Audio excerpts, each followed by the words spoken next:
எல்லாருக்கும் வணக்கம். முந்தைய பதிவில் ஒரு நார்மல் டேயில் குளோபல் மார்க்கெட்டோட ட்ரெண்ட்ஸ் எப்படி இருக்குது, அந்த அடிப்படையில் நம்ம மார்க்கெட்டு எப்படி ரியாக்ட் ஆகும், அதாவது எந்த மாதிரியான மைண்ட் செட்டில் நம்ம மார்க்கெட்டு இருக்கும் அப்படிங்கிறத புரிஞ்சிக்க முடியும்னு சொன்னோம். அதுக்கு முக்கியமாக 7 நாடுகளோட மார்க்கெட் ட்ரெண்டை அனலைஸ் பண்ணும்போது நம்ம மார்க்கெட்டோட மைண்ட் செட்டை நம்ம புரிஞ்சிக்கலாம் அப்படின்னு சொன்னோம். அந்த 7 நாடுகளில் 3 நாடுகள் ஏஷியாவை சேர்ந்தது, 3 நாடுகள் யூரோப்பை சேர்ந்தது, ஒரு நாடு யூஎஸ்ஏ அப்படின்னு. சரி, இப்போது இது எங்கேருந்து ஆரம்பிக்கணும் அப்படிங்கிறது அடுத்த கேள்வி. சரி, இது இந்திய பொருளாதாரம் அப்படிங்கிறது அமெரிக்க பொருளாதாரத்தை சார்ந்திருக்கு அப்படின்னு பார்த்தோம். அதே சமயம் இந்திய பொருளாதாரம் சீன பொருளாதாரம் சார்ந்திருக்கு. இன்டர்ன் சீன பொருளாதாரம் அமெரிக்க பொருளாதாரத்தை சார்ந்திருக்கு. இந்திய பொருளாதாரம் யூகேவோட பொருளாதாரத்தை சார்ந்திருக்கு. யூகே பொருளாதாரம் அமெரிக்க பொருளாதாரத்தை சார்ந்திருக்கு. இந்திய பொருளாதாரம் ஜப்பான் பொருளாதாரத்தை சார்ந்திருக்கு. அதே சமயம் ஜப்பான் பொருளாதாரம் அமெரிக்க பொருளாதாரத்தை சார்ந்து இருக்குது. அப்போது இந்த இடத்துல மையப்பகுதியாக இருக்கிறது அமெரிக்க பொருளாதாரம். அதனால் அமெரிக்க மார்க்கெட்டை தான் நாம் எக்கனாமிக் பவர் அப்படின்னு சொல்கிறோம். ஸோ அதுலேருந்து தான் ஆரம்பிக்கணும் அப்படிங்கிறத நம்ம இதிலேருந்து புரிஞ்சிக்கலாம். சரி, இப்போது அமெரிக்க மார்க்கெட்டை தான் நம்ம முதன்மையாக எடுத்து பார்க்கணும் அப்படின்னு சொல்லிட்டோம்.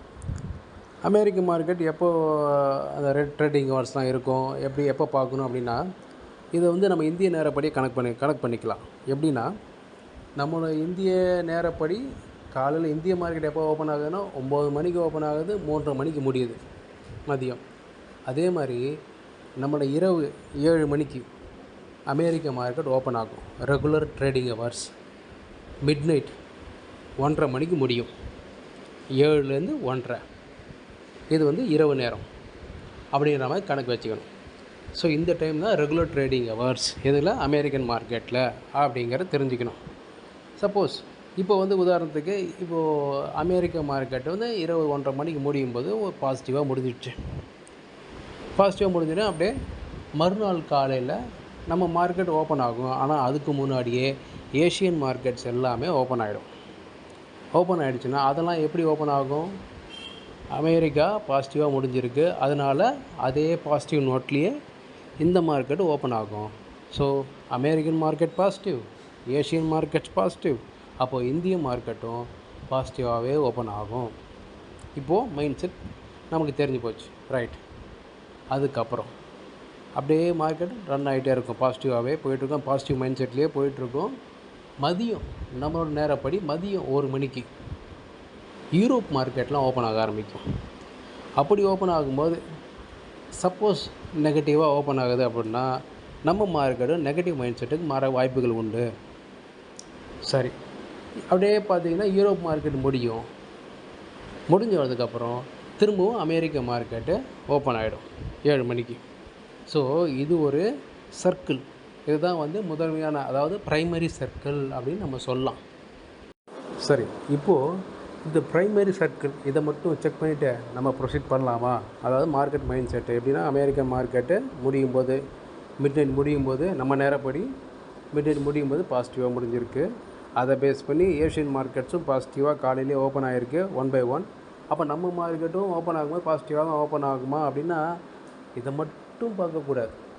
அப்போ இன்னொரு விஷயமும் இருக்குது, செகண்டரி சர்க்கிள்னு இருக்குது. அதில் என்ன அப்படின்னா, நீங்கள் கேள்விப்பட்டிருப்பீங்க ப்ரீ மார்க்கெட் அப்படின்னு. இந்த ப்ரீ மார்க்கெட்டுக்கு ஒரு உதாரணமாக எப்படின்னா, நம்மளோட இந்திய மார்க்கெட்டில் கனடாவில் இருக்க ஒருத்தர் ஒரு ஸ்டாக் வாங்கணும்னு ஆசைப்பட்றாரு. ஆனால் நம்ம மார்க்கெட்டு ஓப்பன் ஆகிற நேரத்தில் அவருக்கு அங்கே இரவு 12 மணியோ 1 மணியோ அந்த ஏரியாவுக்கு ஏற்ற மாதிரி இருக்கும் நேரம் அப்படிங்கிறது. அப்போது அவர் அந்த குளிரில் நடுங்கிட்டே வாங்க முடியாது. அதுக்காக தான் எல்லா நாடுகளுமே என்ன பண்ணாங்க அப்படின்னா, ஆஃப்டர் மார்க்கெட் ஆர்டர் அப்படின்னு ஒரு ஆர்டர், ஏஎம்ஓ அப்படின்னு இருக்கும். நீங்கள் உங்களோட பிளாட்ஃபார்ம்லேயே பார்த்தீங்க அப்படின்னாலே தெரியும், அது ஏஎம்ஓன்னு போட்டிருப்பாங்க. அது இப்போ நம்ம இந்திய நேரப்படி மார்க்கெட் முடிஞ்சதுக்கப்புறம் ஒரு 1/2 மணி நேரம் கழித்து நீங்கள் போடலாம். மறுநாள் காலையில் ஒரு 8:45 8:55 வரைக்கும் கூட அது போடலாம் அந்த ஆர்டர். அப்போது காலையில் இந்த ஆர்டர்லாம் எக்ஸிக்யூட் ஆகும். அதாவது இந்த ஏஎம்ஓவில் நீங்கள் போடுற ஆர்டர் என்ன அப்படின்னா, நீங்கள் ஸ்டாக்கை வாங்கலை, எனக்கு இந்த ஸ்டாக்கு வேணும் அப்படின்னு போடுறீங்க, அவ்வளோதான். அதாவது எனக்கு இந்த ஸ்டாக்கு வேணும் அப்படின்னு ஒரு ப்ரைஸில் போடுறீங்க.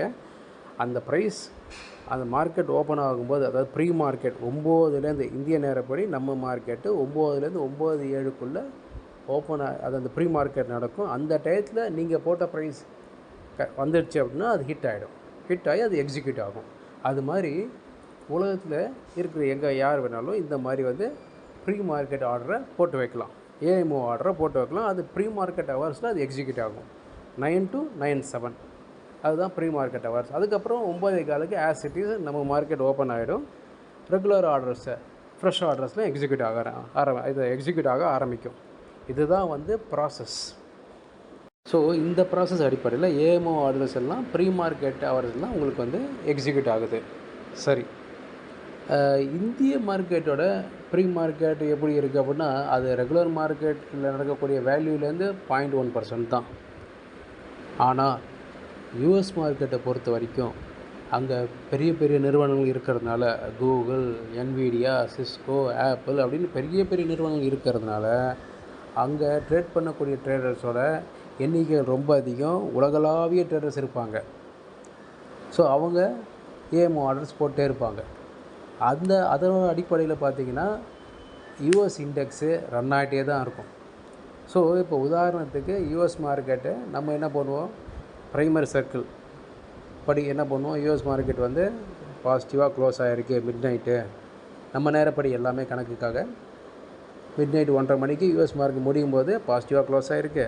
அதன் அடிப்படையில் ஏஷியன் மார்க்கெட்ஸும் இப்போ பாசிட்டிவாக தான் ஓப்பன் ஆகும்னு நினைப்போம்.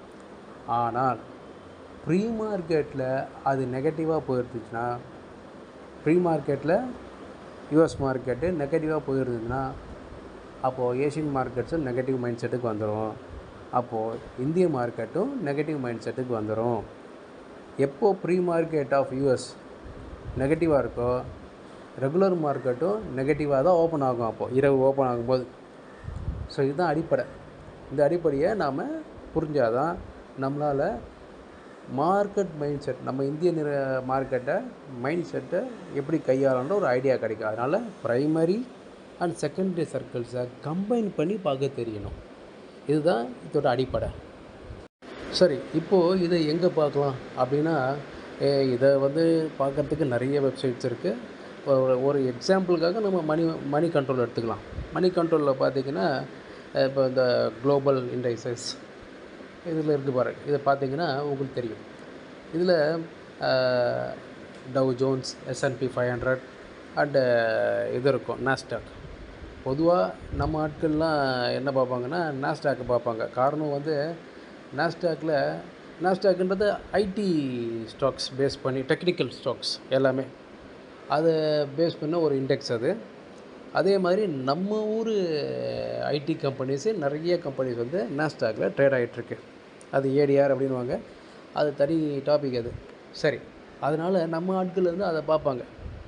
அதுக்கப்புறம் Europe markets, FTSC, Germany, Italy, அதுக்கப்புறம் உங்களுக்கு நிக்கி, ஜப்பானு, ஷாங்காய், இந்த மாதிரி நம்ம ஏஷியன் மார்க்கெட்ஸோட இண்டெக்ஸும் இதில் நீங்கள் பார்த்துக்கலாம்.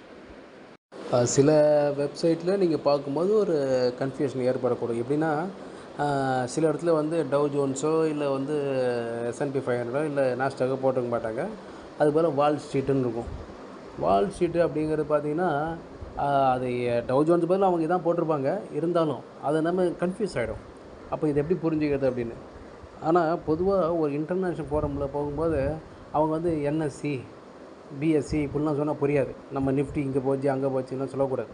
ஏன்னா எல்லாருக்குமே நேஷனல் ஸ்டாக் எக்ஸ்சேஞ்ச் தான் அவன் கண்ட்ரிக்கு. அதனால் இது எப்படி பேசணும் அப்படின்னா, இப்போ அமெரிக்கன் மார்க்கெட் நம்ம சொல்லும்போது அது வால் ஸ்ட்ரீட், ஏன்னா லொக்கேஷனை பேஸ் பண்ணி தான் அது சொல்லணும். அதை இது அமெரிக்காவில் இருக்கும்போது அமெரிக்க மார்க்கெட், அது அவங்களோட ஸ்டாக் எக்ஸ்சேஞ்ச் எந்த இடத்துல இருக்குது அப்படின்னா வால் ஸ்ட்ரீட் அப்படின்னு இடத்துல இருக்குது. அதனால் வால் ஸ்ட்ரீட் அப்படின்னு சொல்லணும். நம்ம ஊர் மார்க்கெட்டை பேசும்போது எப்படி பேசணும், தலால் ஸ்ட்ரீட் அப்படின்னு பேசணும். ஏன்னா நம்ம மார்க்கெட்டு ஸ்டாக் எக்ஸ்சேஞ்செலாம் தலால் ஸ்ட்ரீட்டில் இருக்குது அப்படின்னு தலால் ஸ்ட்ரீட்னு சொன்னால் தான் அவங்களுக்கு புரியும். அதனால் இந்த stock exchange, national stock exchange அப்படிங்கிறது காமன் டு எவ்ரிபடி, ரைட்டா? அதனால் இதை நீங்கள் இதையும், ஏன்னா இது மற்ற வெப்சைட்டில் இப்போ மணி கண்ட்ரோலில் கொடுத்துருக்க மாதிரி மற்ற வெப்சைட்லையும் இருக்குமான்றது தெரில. அதை நீங்கள் செக் பண்ணி பார்க்கும்போது வால் ஷீட்டுன்னு கொடுத்துருந்தா அதுவும் யூஎஸ் மார்க்கெட்டு தான். அதனால் கன்ஃபியூஸ் ஆகாமல் இருக்கிறதுக்காக இதை சொல்கிறேன்.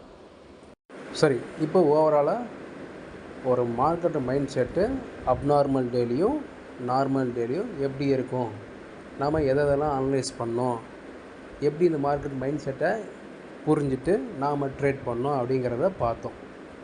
அடுத்த டாப்பிக்கில் நாம் போர்ட்ஃபோலியோ க்ரியேஷன் எப்படி பண்ணலாம், எந்தெந்த ஸ்டாக்ஸை எப்படி ஹேண்டில் பண்ணி ஒரு போர்ட்ஃபோலியோ க்ரியேட் பண்ணலாம் அப்படிங்கிறத தொடர்ந்து பார்ப்போம். நன்றி, வணக்கம்.